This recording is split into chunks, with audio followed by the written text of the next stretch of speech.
Good morning. Welcome to Africa Teen Geek STEM Lockdown Digital School. This is the next installment in our grade 10 information technology lesson. Okay, my name is Karen Anderson as always, and let's get started. So today is lesson 11. And what are we doing in today's lesson? We're going to look at the homework that I gave you yesterday. I hope that at least some of you did it. We're going to go through the solution to the Takealot menu option and to the numbers option, and then we're going to have a look at ordinal data types and what that actually is. We're going to look at using the length function.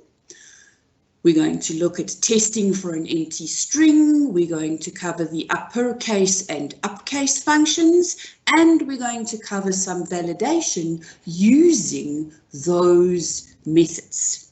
Okay, so let's get started with the Takealot activity. So if you have a look here, I know that this is very, very small, but at this stage, it's just screenshots of what the program would possibly or potentially output. So let's have a look at what you needed to do. So you needed to ask the user for an item using an input box, and then you had to ask them for the price of that item. But the important thing in the question was that you had to use the name of the item in the input box. So you need to look very carefully at how this is done. So your input box's first parameter is just the heading price. Then you had to say enter the price for, in quotes, plus S item.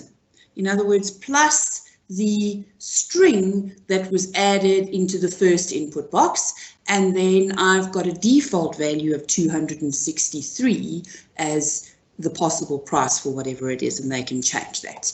Then your processing, you had to then add that amount to their total, and you had to once again increment the counter. And why this was important was because part of the question said, if this is the first item bought by this customer, clear the rich edit and set up the tab stops and display the headings. So therefore, this was how you determined if it was the first item that they had bought, because your counter would equal 1.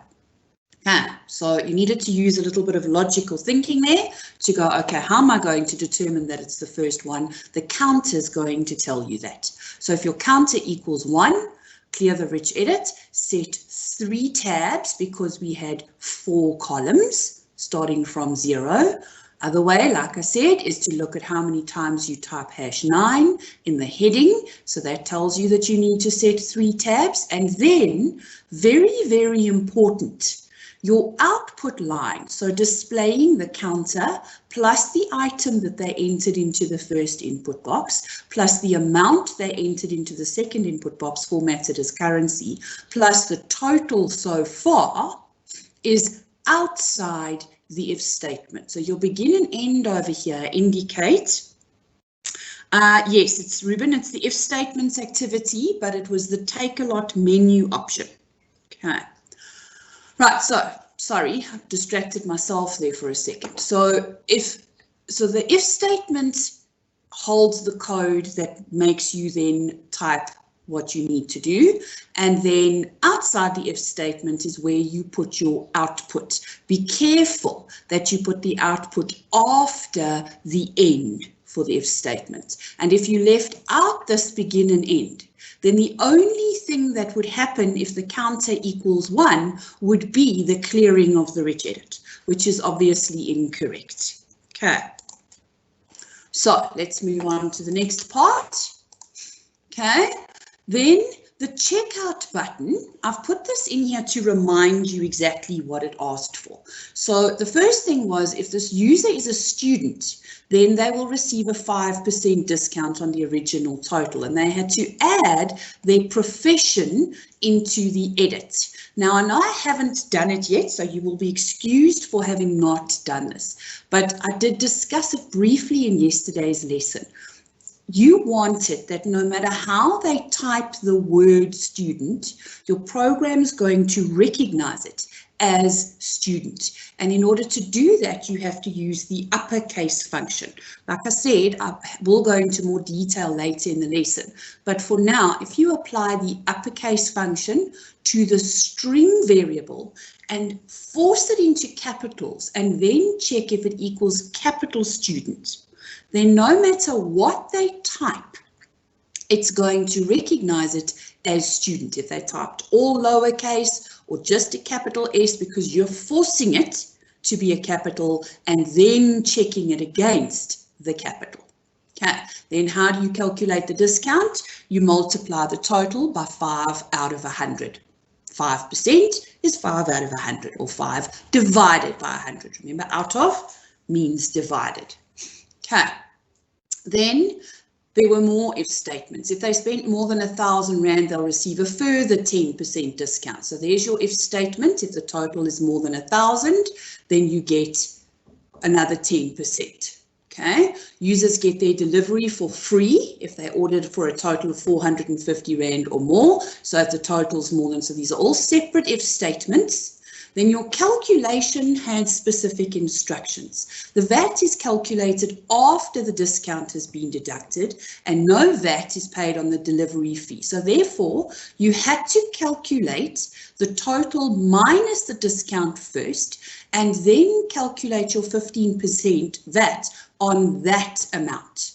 And finally, then your total was the amount after the discount plus the VAT plus the delivery fee. It had to be added later. And then you needed to do your output to the rich edit as per usual, all as currency with 2 decimal places. And then at the end here, you needed to set your counter and your total back to 0, because just if you think about it, as far as a customer is concerned, or if you've ever done online shopping, once you have paid your amount, it's the next person's turn. So therefore, the number of items bought and the amount of money has to be set back to 0. I don't know about you guys, but I certainly wouldn't want to have to pay more than I've ordered, like whatever somebody else ordered as well. Okay, I'm going to quickly check back to the chat because I see there are a few people who have sent messages. I couldn't join yesterday's lesson and I couldn't find it on YouTube.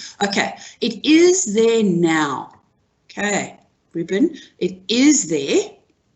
So you can go and look for it now. Then Anonymous says, where is the process and how come our total divided by 5 doesn't have brackets? All right, so let's go back. So first of all, the process has been left, this if statement is where all the processing is. So I just didn't put my comments in.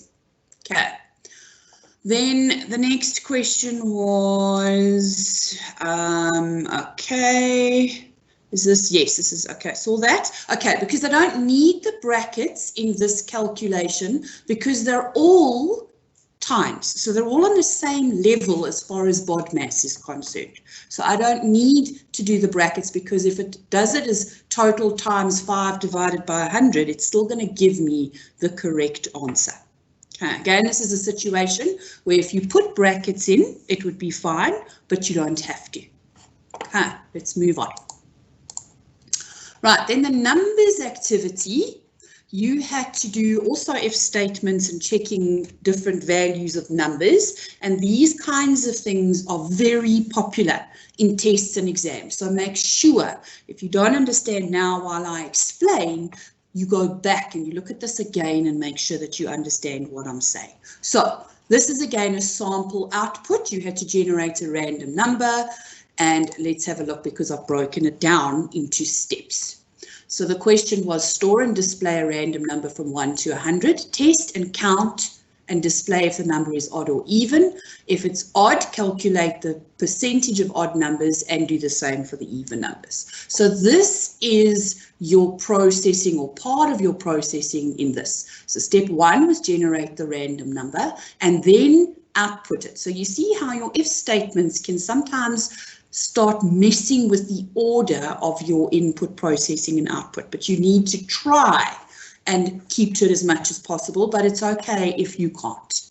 So I got my number, I output it to the rich edit, and then this is important. How do I determine if a number is even? And I'm going to show you now different ways that we can do this. Okay, so if I num mod 2 equals 0, then inc I even, this is all of my processing, okay, for the even and odd numbers, and we're going to look at it in more detail just now.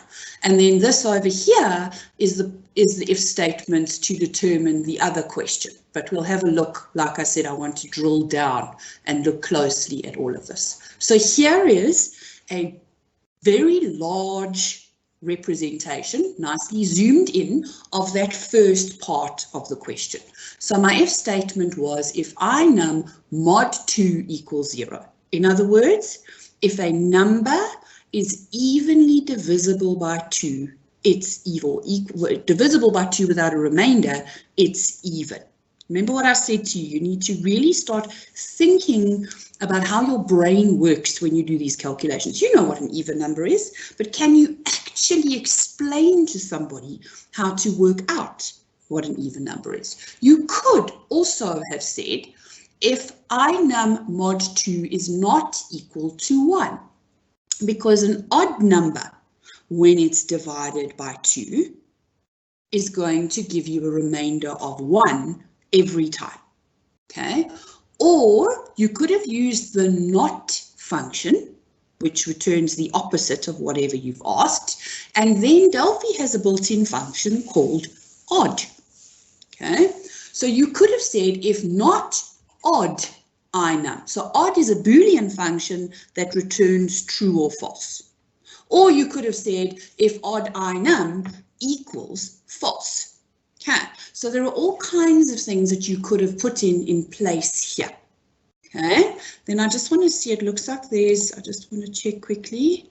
All right, yes, ma'am, I thought we could. Yes, I did say you could leave numbers out. You are 100% right, but I am just giving it to you because I think it's a good idea for you to do it, but do it and then come back and have a look at what you can do here. Okay, right, so if the number mod 2 equals 0, then inc I even. So I've got an even variable, a counter that I'm increasing. I now have another even number. Then to calculate the percentage, how many of the total number of numbers is even, is going to be my even counter divided by my even counter plus my odd counter. Okay, I hope that makes sense to you, because every number is either going to be odd or even. So my even counter plus my odd counter added together is going to give me the total number of odd or even numbers.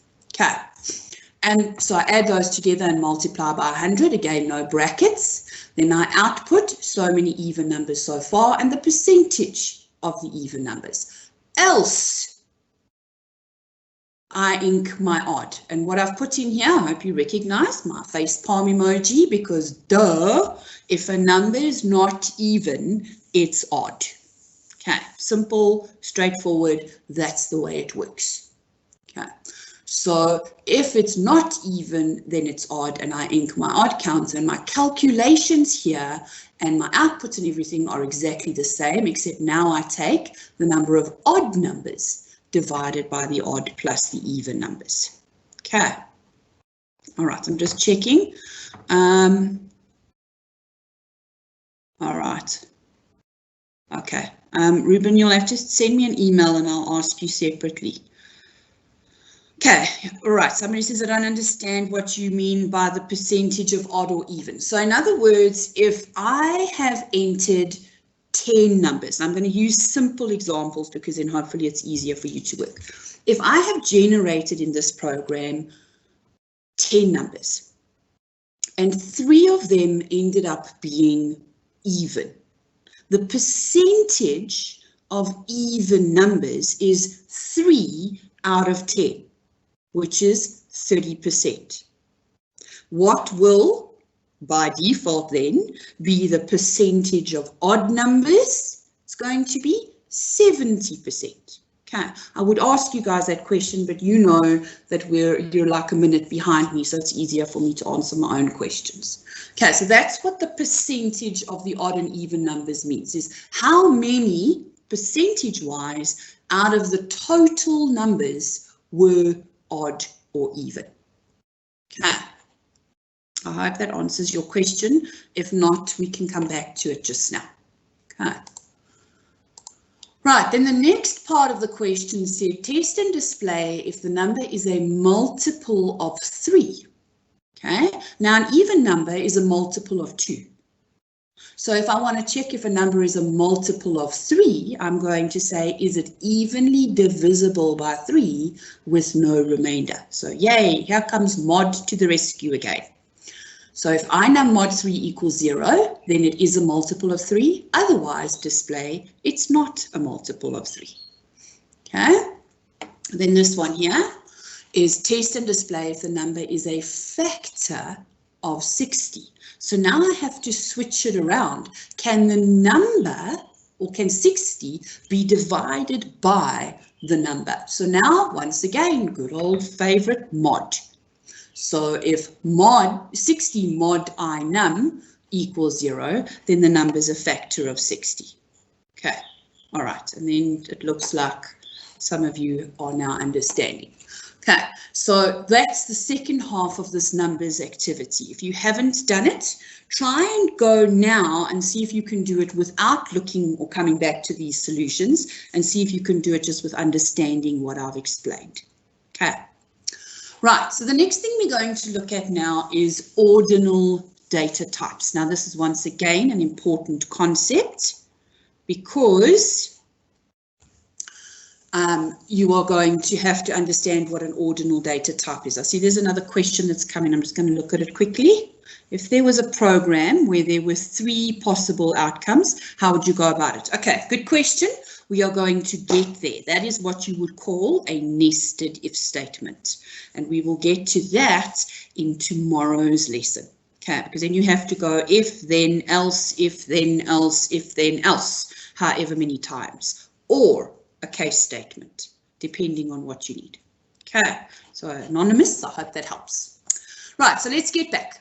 Okay, ordinal data types are data types that you can predict the next or the previous value.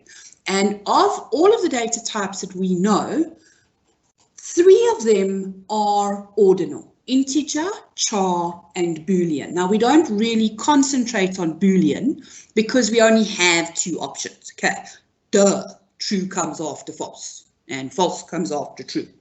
Okay. But with the other 2, integer and char need to be recognized as ordinal data types because they have a natural order. And that's what I've put up over here to try and help you remember. Ordinal data types have a natural order. What do I mean by that? What I mean is anyone can tell me what comes after 99 or before 7. We all know the answer to that, I hope. Okay? Everyone knows what comes after M or before W in the alphabet. Okay, and using the ASCII table again, we can also tell what becomes before a tab and after a backspace or whatever it is. Okay, but for our purposes, generally, we're only really using letters of the alphabet, and we know how that works. Okay, there's no way of telling what comes after tree or before car. So a string data type cannot be ordinal because neither you, if I had to, and I please don't, I'm not asking you to, but if I had to ask you what comes after tree, I would get, however many of you are watching this, different answers possibly. Okay, nobody knows for sure. Okay, right, and then when it comes to real values, we've got so many possibilities as far as decimals are concerned. I know there's all kinds of things all over the internet about amazing people that have remembered pi to 100 decimal places or something like that. So we have an infinite number of possibilities between 1.01 and 2. So again, there's no way that real can be an ordinal data type because I don't know how many decimal places I'm working with. If I say what comes after 1.01, some of you will say 1.02. Some of you will say 1.001. Okay, there are too many unanswered questions as far as that's concerned. So the important thing to remember is 2 of our data types are considered ordinal. And the fact that they have that order makes our lives easier. It means that we can actually use this in our programs. Okay, so somebody's asked a question here. Ma'am, could you convert word numbers in string to integers and use that? Yes, you can, depending again on what you are wanting to do. Okay, so if you are wanting to use a number as an integer, then you can convert it and use it like that. Okay, so yes, so there is whatever my cell phone number is, remember I've told my classes we're going to treat it, and I think you guys as well on these lessons, we would treat a cell phone number as a string because I'm not going to perform a calculation to it. But yes, Ruben, if I converted it to an integer, then I would know which phone number came after mine because now it's an integer. Okay, but who cares? Right, moving on. Now, let's drill down and have a little bit of a closer look to the char data type. Now, it's very, very important because Delphi is quite nitpicky as far as the char data type is concerned. Even if, so I've written it over here, okay, if I ask the user to enter something into an edit and I try to put it into a char data type, even if the user really only typed 1 letter. So if let's say, for example, I asked them to enter their class. So I'm sure a lot of you in your classes have 10A, 10B, 10C. So I've got a program and I say, please tell me what class you're in. And you're a very good, well-behaved user and you type F because that's your class letter. If I don't put this square bracket 1 after the dot text, Delphi will still see it as a string. Okay, it doesn't care that you've typed in 1 letter, it still sees it as a string. So in order to convert, and these ones we haven't even done yet, we'll get there. Oh, look, there go the dogs again. Yay. Okay, so even though I've only put 1 character in, to force it to be a character, I have to put the square brackets 1 or square brackets 5 or square brackets 6 or whatever it is. Okay, all right, so I just want to see, okay, no questions at this stage. All right, so from a string, if I've got a string variable, I also have to do the square brackets 1. Okay. And then even from an input box, see here, this one we'll do much later, so don't worry about that one. This one here, if I want them to enter a single character into an input box, I have to put the square brackets 1 after the whole input box code. Okay, I'm going to quickly check and see what questions we've got. Okay, how important are these lessons? I'll continue to come to them, but I'm really struggling. Okay, guys, remember I did give you guys my email address. I would like you to please do these activities, and if you are struggling, then email me and I will help you some more. Okay, these lessons are important. Okay, how do you convert from char to integers or string? Okay, so converting from char to string you don't have to do. Because remember, a string has space for lots of characters. So if I just want to put 1 in there, there's not a problem. Okay. If I wanted to have, and even if I from char to integer isn't necessary either, because then I can convert from string to integer. It's not necessary to force it to be a character and then convert it to an integer. I can just go straight from a string and put it into an integer. Okay. All right, I hope we're all okay now. Just going to quickly go back and make sure. Okay. All right, so somebody else. Okay, so Reese, you're not alone. Somebody's also struggling with the code and making silly mistakes. At least you're trying. That is all I ask, guys. You just have to put in the effort and try, and I'm more than happy to answer questions. Okay. Right, validation. Okay, now and please don't quote me on this because I could probably get into trouble, but my word for validation is idiot proofing. So in other words, you have to apply validation in a program to stop the user from doing stupid things. Okay, in my class, anybody that's listening here, if I ask you a question about validation in a test or an exam and you call it idiot proofing, I'm going to mark it wrong. See, and now that's on the internet, so be warned. So validation is a programming technique used to check that the user is in an the user's input is in an acceptable range to make sure that it meets requirements. So there are different examples like that. So one of the ways would be if I asked you to enter a month, I need to check that you've actually entered anywhere from 1 to 12 because there aren't 16 months. Okay, so that's the kind of thing that you need to do. And also, one of the main purposes of validation is to prevent runtime errors. So in other words, to stop your program from crashing if the user does something stupid. And that's why I said, okay, we won't say that again. Let's not repeat myself. Okay, so now the first part of validation, or one of the validation methods, is format check. Okay, so this is where I need to make sure that the format that I've asked somebody for is the correct one. Now, if you have a look at this example, and I'm going to explain the length function in a little bit more detail, but basically the length function returns how many characters there are in a string.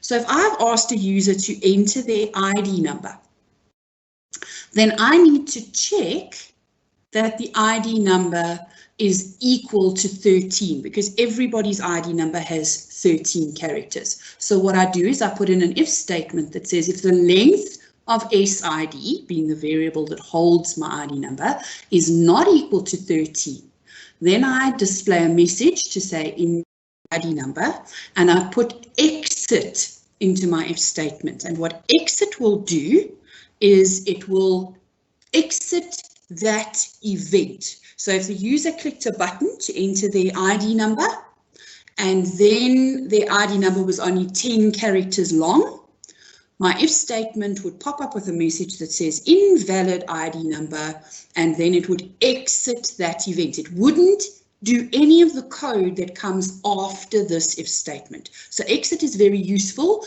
but be careful where you use it. I see there are some questions, so let's just have a look and see. Can a rich edit display char? Yes, it can, Dietlof, and then you would just put it in as a regular char, the same as you would with a string. Okay. Is exploiting a thing that validation tries to prevent. I'm not sure what you're trying to say there. All right, then somebody else is asking, how would you validate your program? Now, this is actually quite an involved process, so I'm just going to give you a quick overview.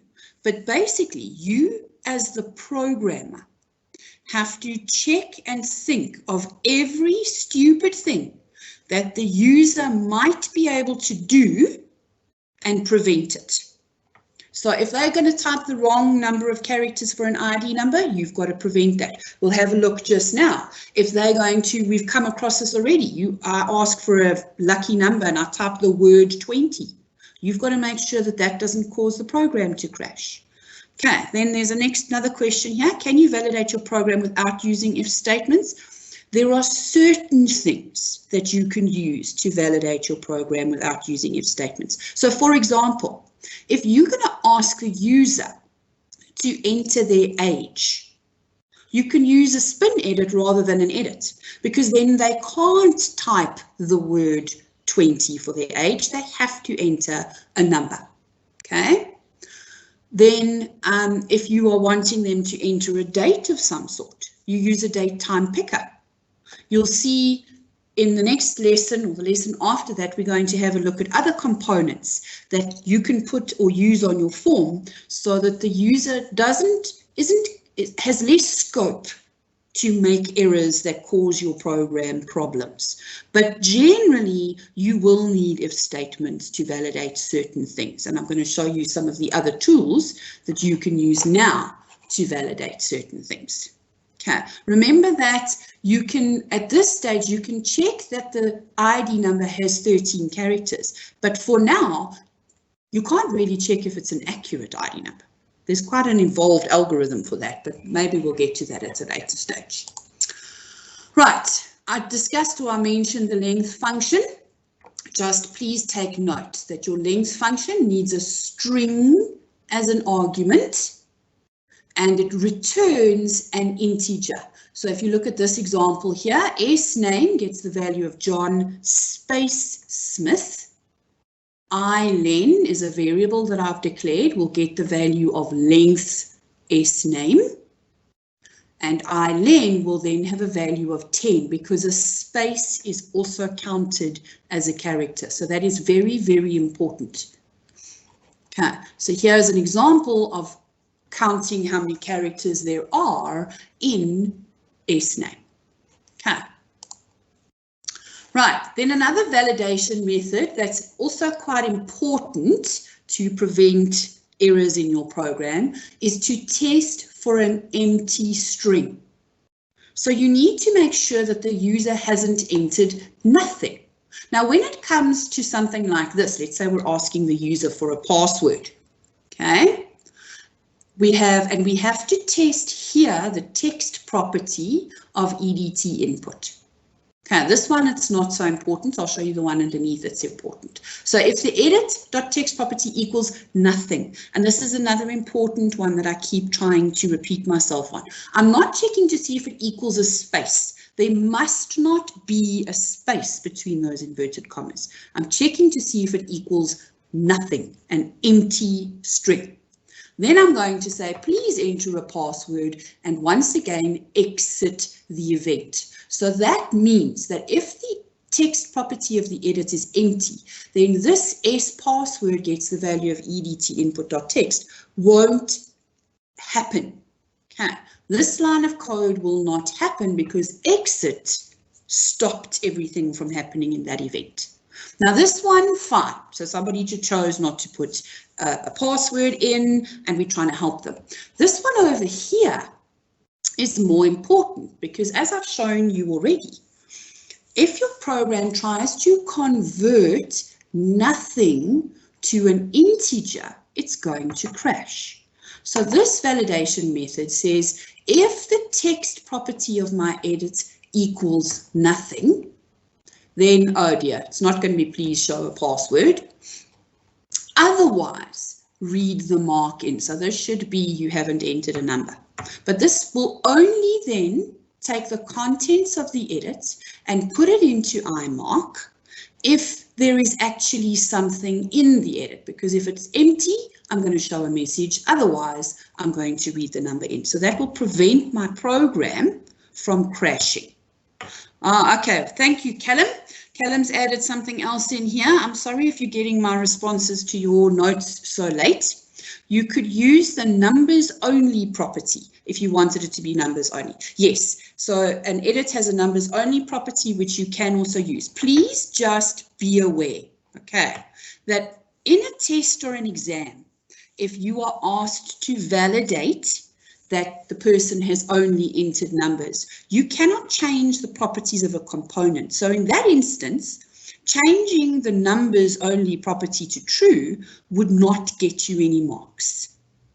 Okay. All right, then somebody's asked, ma'am, with the validation check, how can you check the length of an integer? You have to convert it to a string. Okay, length doesn't work on an integer, so you would have to convert the integer from int to string and then apply the length function. Okay, but remember, generally, we don't really care how long a number is. We care how long a text series of digits is. I want to know that the phone number has 10 digits. but then it's a text. I don't need it as an integer.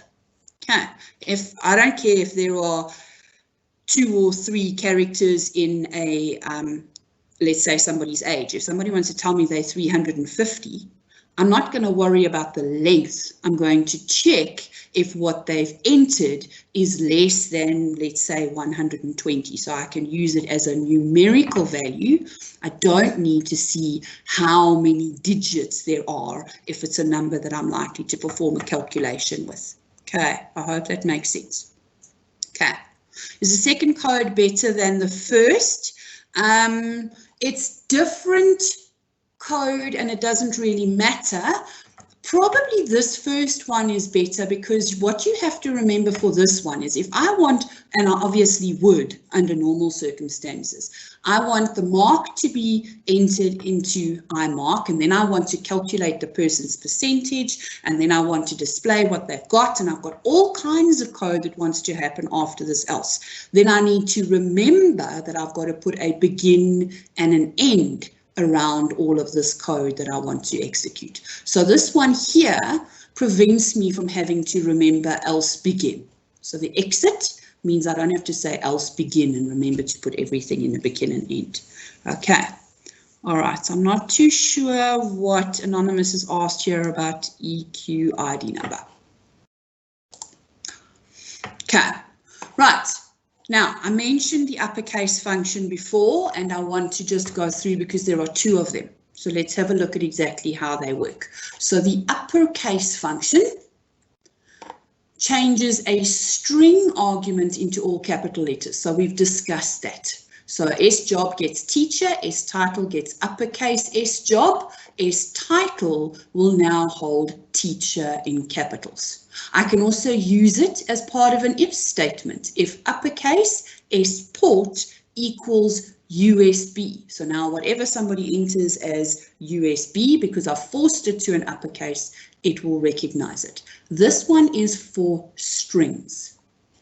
Uppercase is used for character arguments. So here, let's look, I've done the same thing, but it's slightly different. S job gets the value of teacher. So now I've entered the same thing into the same variable, but now I've said C initial, so now I've got a character variable, gets the value of uppercase S job square brackets 1. Okay, and C initial will now hold a capital T. Oh, cook, and then I didn't change that as well. I don't know why I added that into the bottom. That doesn't make sense. And I'll fix that for later. Okay, so uppercase is for char. If you put uppercase in here, then Delphi would have a problem because it would go, no, uppercase returns a string. I cannot put it into a character variable. Okay, so please remember, the way that I remember it, and I know maybe it's daft, but you know what? We've got to use all the tricks that we can. Uppercase is a longer word than uppercase. So therefore, uppercase is used for the longer data type being string, and uppercase is used for the shorter data type being char. Okay, uppercase is quick. It's just to one. Uppercase is to a whole lot of them. Okay. Oh, and just like that, I am way ahead of myself today. So let's have a look at exactly what we've covered, and then maybe you guys can tell me if there's anything, so you can start thinking now, if there's anything you'd like me to go back to, or if there's anything you'd like me to cover, okay, while we're doing this. Okay, so let's just have a look at our summary for now. So ordinal data types have a natural order. The 2 that we care about as far as having a natural order is concerned is going to be integer and char. Okay. The length function returns the number of characters in a string, including spaces. Spaces are counted as a character. Okay. The uppercase and uppercase functions convert letters to capital letters. Uppercase converts strings to capital letters, and Upcase converts characters to capital letters. And if you apply uppercase to a character, it's going to change its data type to a string. Okay, and then we looked at one type of validation being the format check. Tomorrow I'm going to look at another type of validation being the range check, and we're going to be using these ordinal data types to be able to do that in quite a neat trick. It makes our if statements a little bit easier. Okay, I'm going to quickly come back and see if anybody's sent any questions. Okay. All right, with the uppercase and upcase, the output will not be capital letters. No, they will be capital letters. Okay, so that's what it's going to do. It's going to take whatever the user has entered and convert it to all caps and then output it. But maybe what you're asking is, in this, or let's have a look at this one here. Okay, if I had to output S job, it's still going to be lowercase. Okay, if I had to output S title, it's going to be uppercase because S title holds the converted S job to uppercase. Okay, so I've put it in two different variables. Sometimes what we do is we say S job gets the value of uppercase S job, and then I will overwrite S job with a capital letter, which is possible depending on what it is that you want to do. Okay. If you used upcase on a string, it would only make no. Okay. If it wouldn't allow you to use upcase on a string because it would tell you incompatible types. Okay. Remember, we pass the arguments. This is an argument, and your function requires a certain data type in order to do its job. And if that data type is wrong, it's the same as if you try to say uppercase I num. Delphi's going to go, sorry, this uppercase function only works with strings. Okay, so it's going to give you an error. Okay, I don't understand the work. Please try explaining in more detail and slower. Okay, I will most definitely do that from now on, Anonymous. Thank you for the feedback. I will slow down. Okay. Okay, could you please give us an activity where the user must guess the random number and it will display different messages? Okay, I can't do that now in the middle of the lesson, but I will definitely come up with something that I can then give you to do as an activity, because you're lucky today because I haven't given you any homework. Okay, what I would recommend if you want to try is, yeah, you see, we need nested ifs for that. I haven't taught you nested ifs for you to be able to do that yet. Unless we do, I'll look at it. Okay, I'll see what I can do, but I will definitely give you some homework in the next lesson. Okay, all right, Anonymous, what if it's already capital letters? Then it won't change it. It'll just leave it as it is. Okay, just as a matter of interest, while we're talking about it, there is also a lowercase function. So a lowercase function will take something that's in capital letters and convert it to lowercase. Okay, then somebody else has asked, can you put a square brackets 1 with uppercase so it can be capital? You would have to actually join it. Okay, so you wouldn't be able to do that to make it just make the capital, the T a capital. Okay, you would have to actually have you would have to say upcase the first character plus, and then you'd have to remove the T from S job and join it up, which of course we haven't done yet either. But when we get to string handling, I'll show you that. Okay. So I'm going to wait for more questions. In the meantime, I have put, because of somebody else's advice, I have put white blocks behind the URL so that you guys can see them a little bit better. Okay, so please remember, this is where if you need to, you can purchase the ebook. Okay, you must get the data from this URL so that you can actually work through the activities.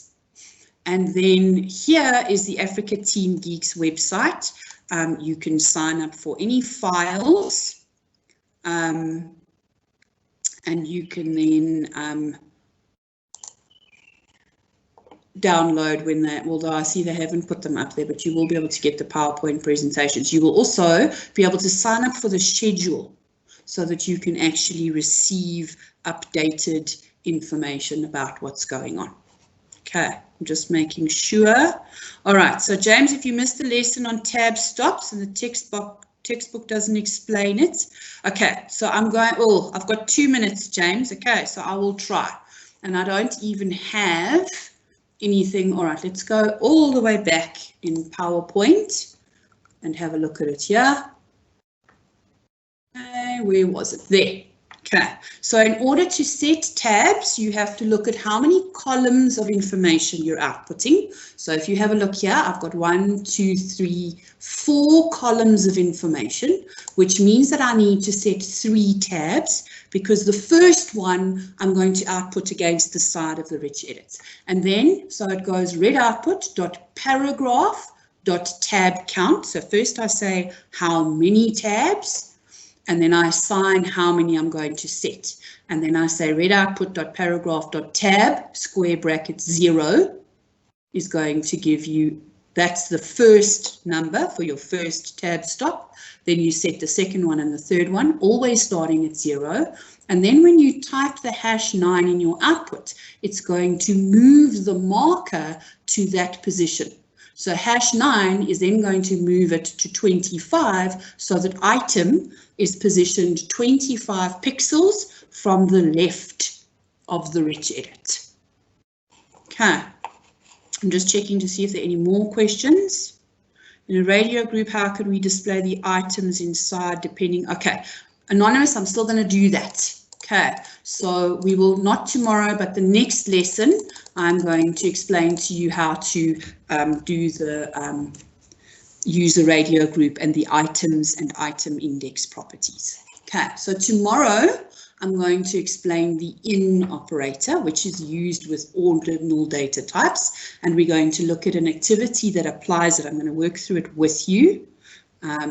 And then we're going to have a look at, remember we have done all kinds of things with changing the properties. I showed you how to add a picture way back, add an image or change the picture property of an image. Now I'm going to show you how to do that using code. We're going to look at the nested if statement. So this is an if then else, if then else, if then else. Okay, and then I'm going to explain to you briefly what algorithms are. In other words, I keep saying to you, you need to think about how you think about stuff. An algorithm is a way of putting that on paper, writing it down. So we're going to have a look at how to plan your program before you write it. Okay, so it looks like I don't have any other questions. So that's my story for today. Don't forget about YouTube. All of the lessons, including all the way up to yesterday's lesson, have now been uploaded to the Grade 10 IT channel on the Africa Teen Geeks YouTube channel. So you can go there and have a look and rewatch and look and see what it is that you would like to know. Okay. All right, somebody wants to see the upcase slide again. Okay, let's see quickly. There it is there. Teacher, okay. We've got 30 seconds left. Okay, all right, guys, I've got 30 seconds left, so I'm going to say goodbye. Thank you for coming, and I sincerely hope to see you again tomorrow. Good luck with all the coding, and you can email me if you have questions. Okay, bye.